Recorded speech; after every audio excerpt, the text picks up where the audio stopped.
The next thing I wanted to do with you friends today was to read you a story. And the story we're going to read is Make Way for Ducklings, one of my favorite stories when I was younger. And the author of this story is Robert McCloskey. Do you remember what an author does?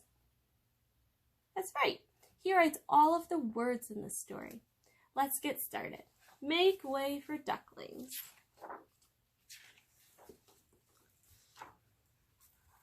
Let's see.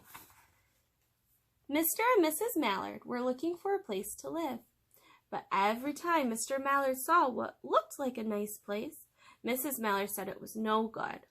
There were sure to be foxes in the woods or turtles in the water, and she was not going to raise a family where there might be foxes or turtles.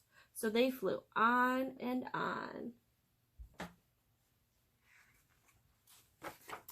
When they got to Boston, they felt too tired to fly any further. There was a nice pond in the public garden with a little island on it. The very place to spend the night, quacked Mr. Mallard, so down they flapped.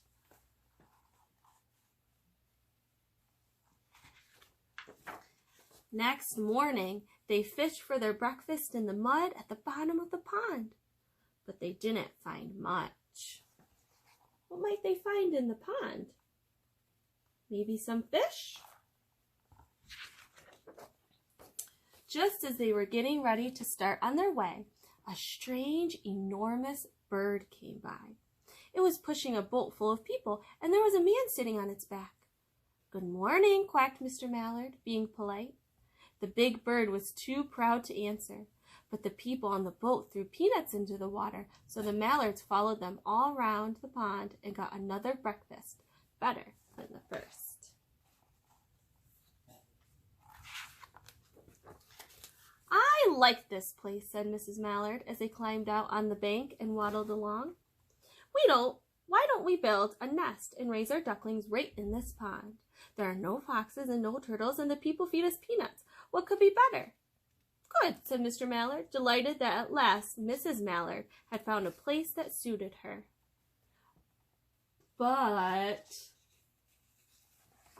"Look out!" squawked Mrs. Mallard, all of a dither. "You'll get run over!" And when she got her breath and added, "This is no place for babies. With all those horrid things rushing about, we'll have to look somewhere else." They almost got hit by a bicycle. So they flew over Beacon Hill and round the State House, but there was no place there. They looked in Louisburg Square, but there was nowhere to swim.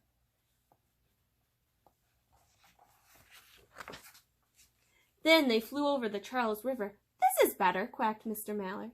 "That island looks like a nice quiet place, and it's only a little way from the public garden." "Yes," said Mrs. Mallard, remembering the peanuts. "That looks like just the right place to hatch ducklings."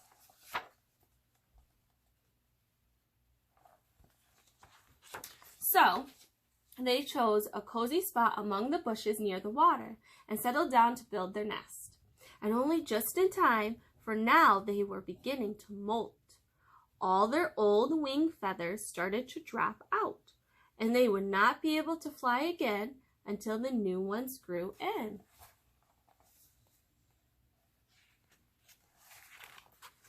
But of course they could swim, and one day they swam over to the park on the riverbank, and there they met a policeman called Michael. Michael fed them peanuts, and after that the Mallards called on Michael every day. Here's Michael.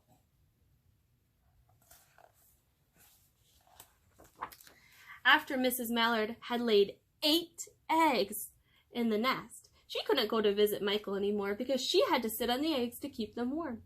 She moved off the nest only to get a drink of water or to have her lunch, or to count the eggs and make sure they were all there. One day the ducklings hatched out. First came Jack, then Cack, and then Lack, and then Mac, and Knack, and Whack, and Pack, and Quack. Mr. and Mrs. Mallard were bursting with pride. It was a great responsibility taking of so many ducklings, and it kept them very busy. One day, Mr. Mallard decided he'd like to take a trip to see what the rest of the river was like further on. So off he set. "I'll meet you in a week in the public garden," he quacked over his shoulder. "Take good care of the ducklings." "Don't you worry," said Mrs. Mallard. "I know all about bringing up children." And she did. She taught them how to swim and dive. She taught them to walk in a line, to come when they were called, and to keep a safe distance from bikes and scooters and other things with wheels.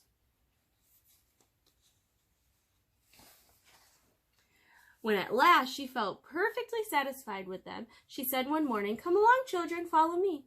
Before you could wink an eyelash, Jack, Cack, Lack, Mack, Knack, Whack, Pack, and Quack fell into line, just as they had been taught. Mrs. Mallard led the way into the water, and they swam behind her to the opposite bank. There they waded ashore and waddled along till they came to the highway. Mrs. Mallard stepped out to cross the road. Honk, honk went the horns on the speeding cars. Quack went Mrs. Mallard as she tumbled back again. Quack, quack, quack, quack went Jack, Cack, Lack, Mack, Nwack, Whack, Pack, and Quack, just as loud as their little quackers could quack. The cars kept speeding by and honking, and Mrs. Mallard and the ducklings kept right on quack, quack, quacking. They made such a noise that Michael came running, waving his arms and blowing his whistle. He planted himself in the center of the road, raised one hand to stop the traffic, and then beckoned with the other, the way policemen do, for Mrs. Mallard to cross over. As soon as Mrs. Mallard and the ducklings were safe on the other side and on their way down Mount Vernon Street, Michael rushed back to his police booth. He called Clancy at headquarters and said, "There's a family of ducks walking down the street." Clancy said, "Family of what?" "Ducks!" yelled Michael. "Send a police car! Quick!" Meanwhile, Mrs. Mallard had reached the corner bookshop and turned into Charles Street with Jack, Cack, Lack, Mack, Knack, Whack, Pack, and Quack, all marching in line behind her.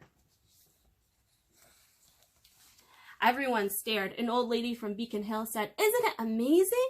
And the man who swept the street said, "Well now, ain't that nice?" And when Mrs. Mallard heard them, she was so proud she tipped her nose in the air and walked along with an extra swing in her waddle.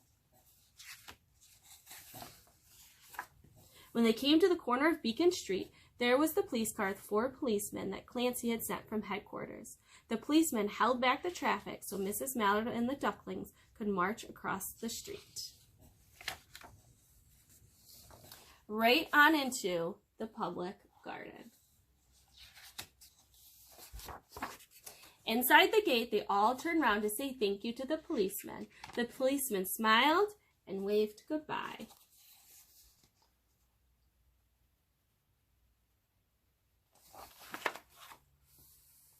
When they reached the pond and swam across to the little island, there was Mr. Mallard waiting for them, just as he had promised.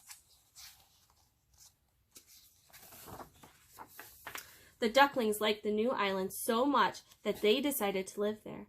All day long, they follow the swan boats and eat peanuts. And when night falls, they swim to their little island and go to sleep. The end. So when I was younger, I always thought it was fun to try to name all of the 8 ducklings. Can you name any of them? I would like you all to try. All right, friends, it was fun reading with you today, and I will see you again soon. Bye-bye.